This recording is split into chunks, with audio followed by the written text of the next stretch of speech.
Welcome back to the G.B.B, guys. Jay once again. I'm joined by Shans. What up, boy? What's going on?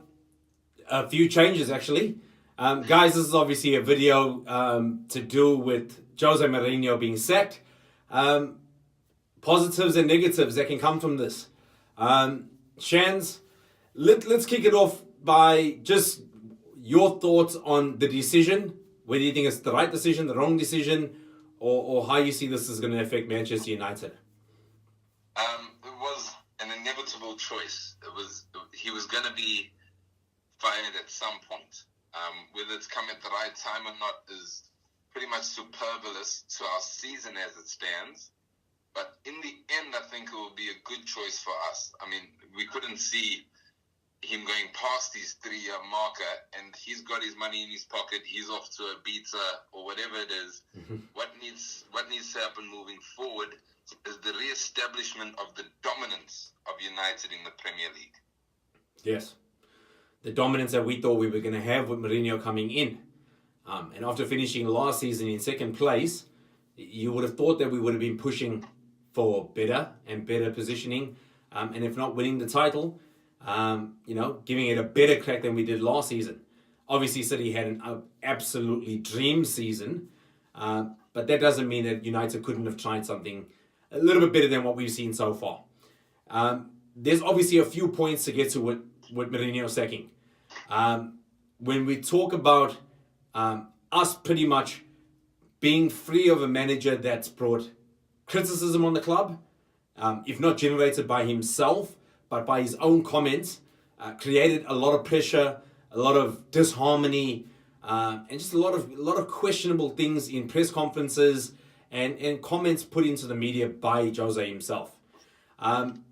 You also do need to consider that the blame doesn't squarely lay completely on his shoulders, because there's obviously attributing factors to the performances this season, the way that we've been structured, personnel, and then the board's decisions to back him and not back him.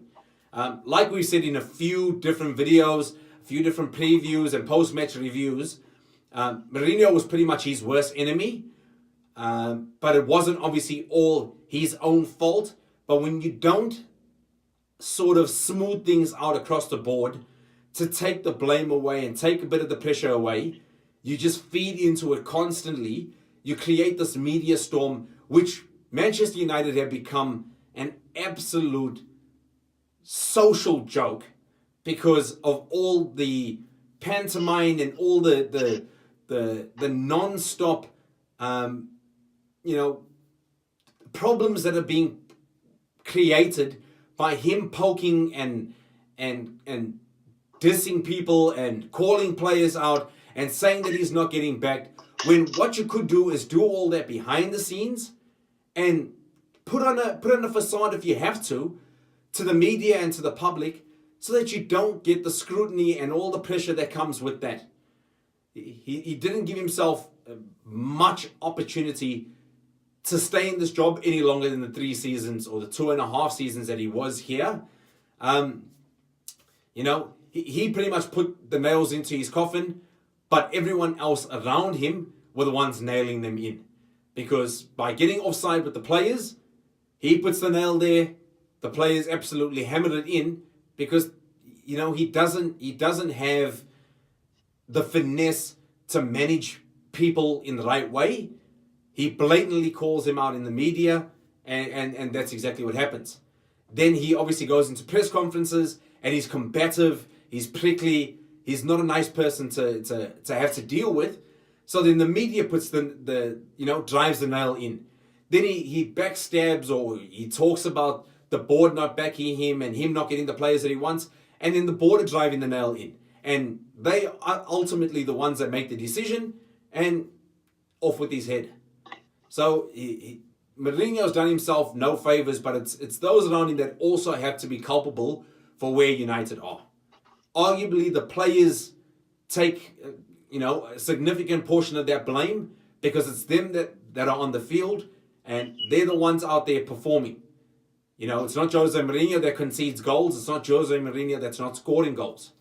It's the players out on that field. But ultimately, the buck starts with him because it's his job to prepare them. It's his job to give them a plan of attack. Or, literally, it's his job to give them a plan of attack. And there was pretty much none of that. The goals that we did see pretty much came from players' individual efforts and their own individual talent. And it wasn't really the system working the way it should. It's just pure desire and want from the players. The board are also obviously culpable because they don't back him. They don't give him the players that he wants. And they don't really come to the party. When you appoint a manager like Jose Mourinho, you have to give him the tools to play to his style and play to what he knows, because we know he's a winner. We know that he's got the ability to do it, but he needs to be able to pick the pieces that he's playing with. And when you don't give him that opportunity, you're culpable for, giving him a ship, but not giving him any maps or apparatus to obviously steer that ship. He's pretty much run aground, and it's their fault as well. But, there's very few times where you're going to see Jose stay in his position and we sack all the players and sack the board. Not going to happen. Shans, lastly on Mourinho, before we start talking about the positives, is there anything else you consider that Mourinho could have done to maybe keep his job? The thing is, the first 2 years he was at our club, he didn't do a bad job. This season he did a bad job. What was the major change? Is he lost his right hand in the assistant that he had with him since Porto. So yeah. That you almost could say that he lacked the ability to pull off what he had done when he won the Premier League titles that he did, because his main man, his main support, the guy that he leans on the most, had left his side, and no one can be blamed for that but him. Also, too, it doesn't help that we don't have a director of football, that we have Ed Woodward pulling the strings when really he's not a football guy. He's just the highest paid in the richest club in the world. So naturally it would pass to him, but that's not the way a football club should be run. Yeah. So, moving forward from that, we need to have a manager who not only spends the money in the right places, but also makes the players that he has at his disposal turn and click over and do the job that is needed, because we have a long history of having players who aren't the best in the world, but when they come together, when they wear that United badge, they come together and they get wins, and that's what we need to get. Definitely. And I think you touching on Ferreira obviously leaving, I definitely think that Ferreira was his conduit to the players. He would be the one that obviously translated whatever Mourinho was trying to implement. He would pretty much have that back and forth with Ferreira, and he would go to the players and convey that message. The fact that he's obviously lost him, Mourinho being out of touch, of not having to do that particular portion of the managerial role, where he has to actually be the one that communicates what he's trying to get out of the players directly with them. We all know that Mourinho is a personality. Mourinho is the one that's going to be in the press conferences. He's going to be the one that's conducting that. You can't expect him to be strong in that area, strong as a manager, strong as a man manager, strong within tactics, strong within all these facets that come into being a manager. When he made those comments earlier in the season to say, I'm just the head coach, I'm no longer the manager, it's because there was bits and pieces that were being taken away from him as a manager from Ed Woodward and probably the board, where they were making the financial decisions when signing players. They were obviously signing players that suited a financial system to obviously bring in commercial sales and commercial boosting, a commercial boost for the club, over buying players that were specifically for our playing style, for the tactics and whatever Mourinho wanted to do. So he obviously alluded to that very early on in the season, that he's no longer the manager because he doesn't have control of all those facets. Not that he was the master of all of them and he was the one directly affecting all of them, but he would be the one leading whatever the directive was for those different aspects of being a manager. Being the fact that Ed Woodward was obviously in charge of signing players, and he was basing what he was doing on the commercial factor and not the playing factor. That's where Mourinho obviously got his nose out of joint with the board, and we heard obviously all his comments when we were on the pre-season tour. The fact that we weren't obviously signing players before the window shut. So that's an aspect. Like we're saying, he obviously doesn't have that conduit to the players, so then he has to obviously go into doing that portion of it, and he's obviously not strong in that area. Because, and I think you said it a few times as well, Shan, you don't hear players from the past coming and saying that Mourinho was a bad guy to play under, but you do hear that about Pep. I think the difference there is Ferrier was always that barrier between Mourinho, or he was that buffer between Mourinho and the players. So there was never that real direct contact about a player's role coming directly from Mourinho. Mourinho would obviously give Ferrier his point of view or his opinion based on the player's, what a player needed to change, what the player wasn't doing right, and what the player was doing right. And Ferrier would obviously be that personable buffer between the two of them to maybe tone what Mourinho's saying down so that the player takes it in the right way. We obviously see when Mourinho's firing straight off the cuff, off the top of the head, he doesn't filter himself. He says things exactly the way he's thinking about it, he says it. And he's sort of developed in the last couple of months that little notion of going, I don't really know how to translate this directly to English, or there's a saying in Portuguese. He uses that as his sort of buffer, that if he says something that's very sharp and abrupt, that he goes, it was lost in translation.